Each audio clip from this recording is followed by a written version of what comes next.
What's going on, guys? Victor here with another brand new video for UFC 300, which is taking place on April 13th from Las Vegas, Nevada, the fight capital of the world.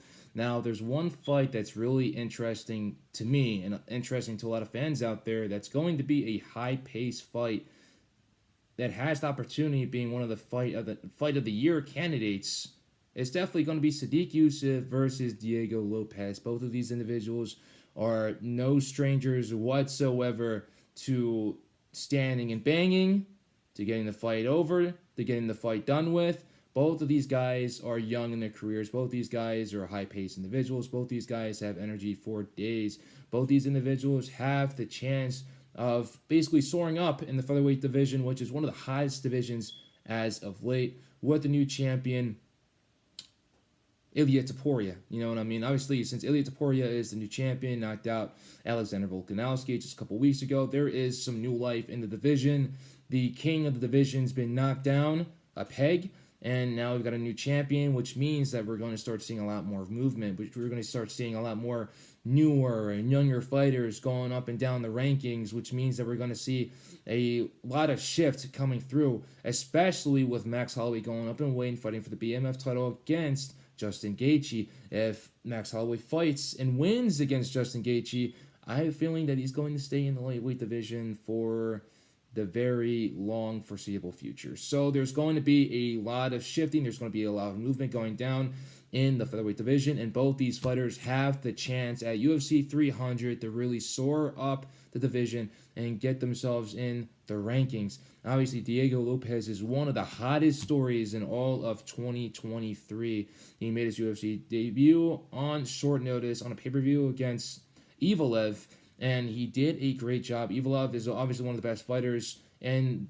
the featherweight division, one of the best fighters in the world at that division, and he currently just beat Arnold Allen, and now he's basically knocking on the door for a title shot. He was supposed to have a fight against Ilia Topuria, who's the current champion, a while ago. That never came to fruition. So getting a fight on short notice and looking extremely well like he did against Evelev, that's really good for Diego Lopes. And ever since his debut fight in the UFC on that pay-per-view, he's had two finishes, and both those finishes being in the first round. One was against Pat Sabatini, and the other one was against Galvin Tucker. So Diego Lopes is looking really good.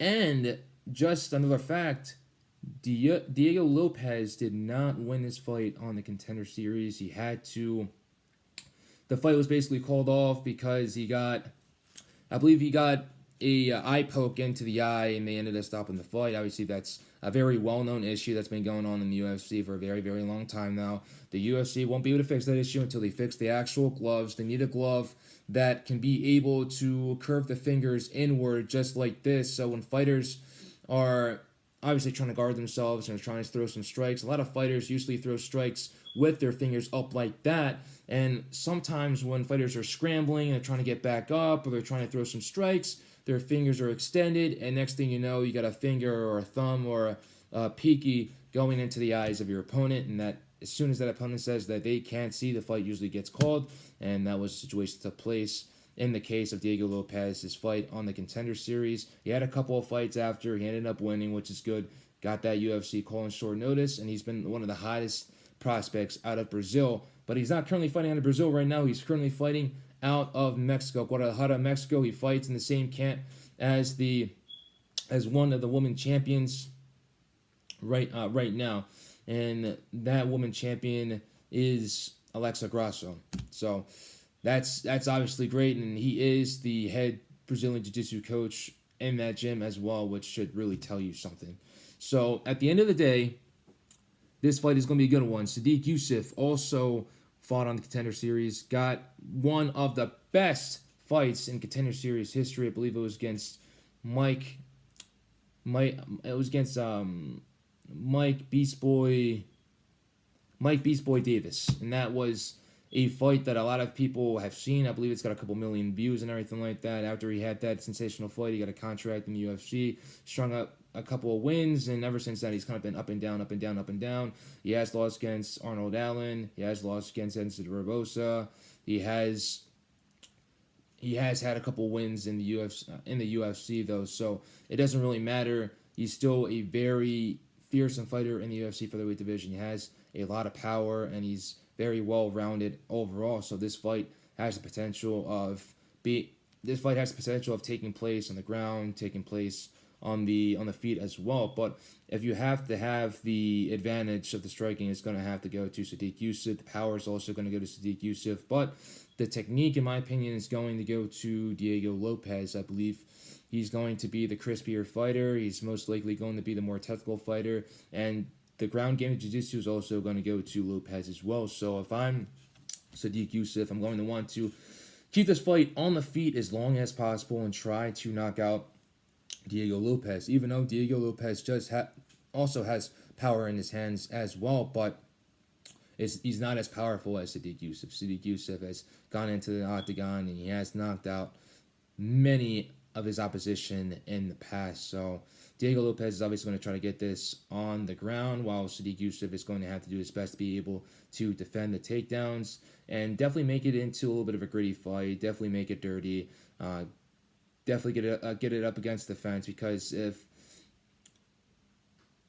Diego Lopes is trying to get a takedown on you, you're going to want to make sure that he's trying to get a takedown on you against the fence, so you have a little bit of leverage on your back. That way you can be able to widen your stance, make it as hard as possible for Lopes to get that takedown, whether he has a single leg or a double leg, and prevent him from changing levels, elevating, and dumping you on your head. So Sodiq Yusuff is going to have to use his wrestling takedown and his takedown defense overall to be able to prevent that, and try to mix up the striking, try to go down to the body, not just headhunt the whole entire time. Mix up some leg kicks as well, whether it's a calf kick or the body kick or some high kicks, and also do some feints as well. If I'm Diego Lopes and my opponent is worried about me taking them down, I'm going to feint some takedowns at the end of the day. I'm going to make sure that my opponent's guessing whether I'm going to go high, whether I'm going to go low, whether I'm going to go in for the takedown, whether I'm going to go in for a flying knee, anything. The same thing happened to UFC 299 with Song Yadong versus Peter Yan. Song Yadong, he feinted so many different takedowns in that first round. He made Peter Yan bite on each and every single one of those takedowns, because Peter Yan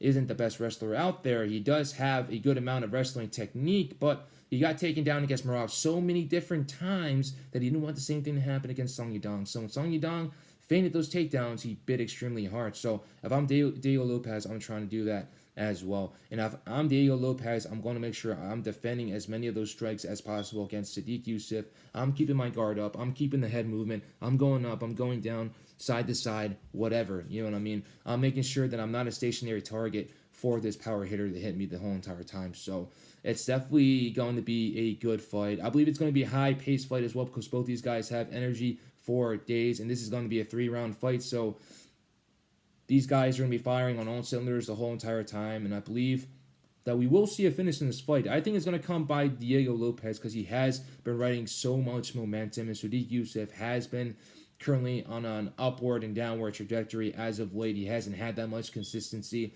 Diego Lopes, I do believe if he would have had a full camp against Movsar Evloev, he would have won that fight, even though he did fight on that short notice, but he did gain a lot of tension by the whole entire world during that night. So I'm going to go with Diego Lopes because of the hot trajectory that he's currently on, because of the tension that he's getting, and just because there's an overall story whatsoever.